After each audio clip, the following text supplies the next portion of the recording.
First question, బుధుడికి ఉన్న ఉపగ్రహాల సంఖ్య. బుధుడికి ఉన్న ఉపగ్రహాల సంఖ్య. Answer option 2 0. బుధుడికి ఉన్న ఉపగ్రహాలు 0. నెక్స్ట్ క్వశ్చన్, మొదటిసారి భూమిని చుట్టి వచ్చిన నావికుడు. మొదటిసారి భూమిని చుట్టి వచ్చిన నావికుడు. Answer option 4 మ్యాజిలాన్. మ్యాజిలాన్ అనే వ్యక్తి అనే నావికుడు మొదటిసారి సముద్ర మార్గం ద్వారా భూమిని చుట్టి వచ్చి భూమి గుండ్రంగా ఉందని నిరూపించాడు.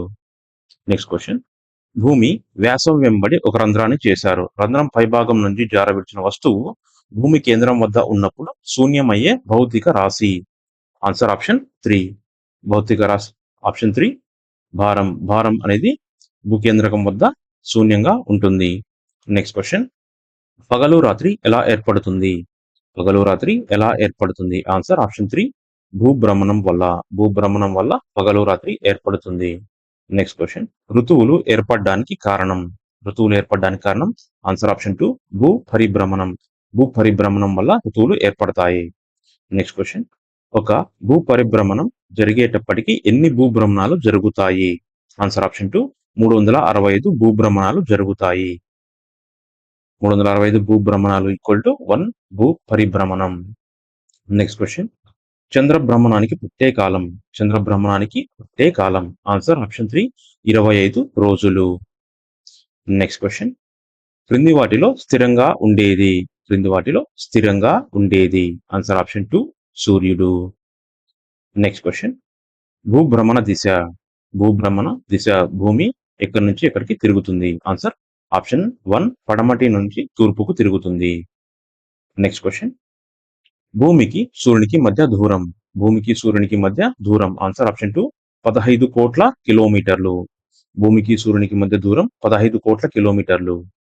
నెక్స్ట్ క్వశ్చన్, భూమికి నమూనా. భూమికి నమూనా. Answer option 2 globe. భూమికి నమూనా గ్లోబ్ గా చెప్తారు. నెక్స్ట్ క్వశ్చన్, భూ ఉపరితలంపై గల వస్తువుల భారానికి కారణం. భూ ఉపరితలంపై గల వస్తువుల భారానికి కారణం. ఆన్సర్ ఆప్షన్ 3 భూమి ఆకర్షణ.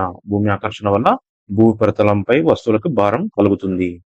నెక్స్ట్ క్వశ్చన్, వస్తువు పెద్దదైన కొద్ది దాని ఆకర్షణ. వస్తువు పెద్దదైన కొద్ది దాని ఆకర్షణ. ఆన్సర్ ఆప్షన్ 1 పెరుగుతుంది. వస్తువు పెద్దగైతే దాని ఆకర్షణ శక్తి ఎక్కువ ఉంటుంది. నెక్స్ట్ క్వశ్చన్, సూర్యుడి పరిమాణం. సూర్యుడి పరిమాణం. ఆన్సర్ ఆప్షన్ 1 13 లక్షల భూగోళాలకు సమానం. 13 లక్షల భూముల్ని సూర్యులో మనం అమర్చగలం.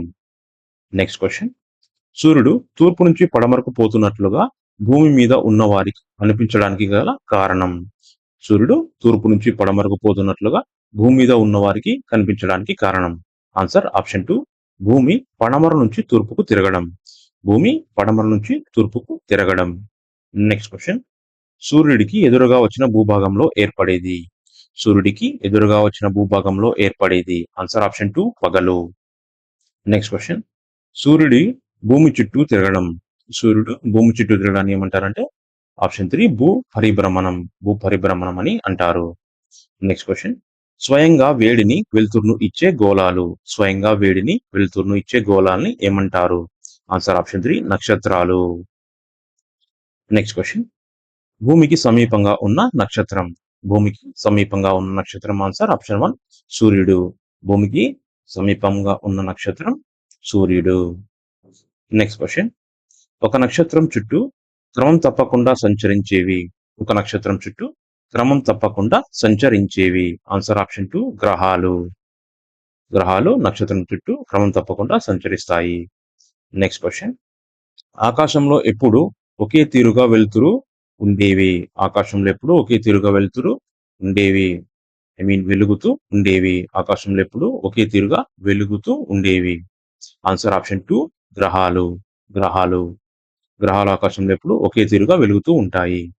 నెక్స్ట్ క్వశ్చన్, ఆకాశంలో మెరిసే గోళాలు. ఆకాశంలో మెరిసే గోళాలు. ఆన్సర్ ఆప్షన్ 3 నక్షత్రాలు. నెక్స్ట్ క్వశ్చన్, సప్తర్షి మండలాన్ని చైనా వారు ఏమని పిలిచారు. సప్తర్షి మండలాన్ని చైనా వారు ఏమని పిలిచారు. Answer option 1 పియావ్ తియోహు. సప్తర్షి మండలాన్ని చైనా వారు పియావ్ తియోహు అని పిలిచారు. నెక్స్ట్ క్వశ్చన్, ఏ నక్షత్ర స్థానాన్ని బట్టి దిక్కులు తెలుసుకోవచ్చు. ఏ నక్షత్ర స్థానాన్ని బట్టి దిక్కులు తెలుసుకోవచ్చు. ఆన్సర్ ఆప్షన్ 2 ధ్రువ నక్షత్రం. ధ్రువ నక్షత్రం స్థానాన్ని బట్టి మనం దిక్కులు తెలుసుకోవచ్చు. ఎందుకంటే ధ్రువ నక్షత్రం ఎప్పుడు ఉత్తర దిశలోనే ఉంటుంది. Next question. ఆకాశంలో ఉత్తరం వైపు ప్రకాశవంతమైన నిశ్చలమైన నక్షత్రం. ఆకాశంలో ఉత్తరం వైపు ప్రకాశవంతమైన నిశ్చలమైన నక్షత్రం. ఆన్సర్ ఆప్షన్ 2 ధ్రువ నక్షత్రం. Next question. ఆకాశంలో దక్షిణం వైపు ఉన్న ప్రకాశవంతమైన నక్షత్రాల కూటమి. ఆకాశంలో దక్షిణం వైపు ఉన్న ప్రకాశవంతమైన నక్షత్రాల కూటమి. Answer option 2 Orion. ఓరియాన్ అనేది ఆకాశంలో దక్షిణ వైపు ఉన్న ప్రకాశవంతమైన నక్షత్రాల కూటమి. Next question. గేలా అంటే గ్రీకు భాషలో ఏమని అర్థం?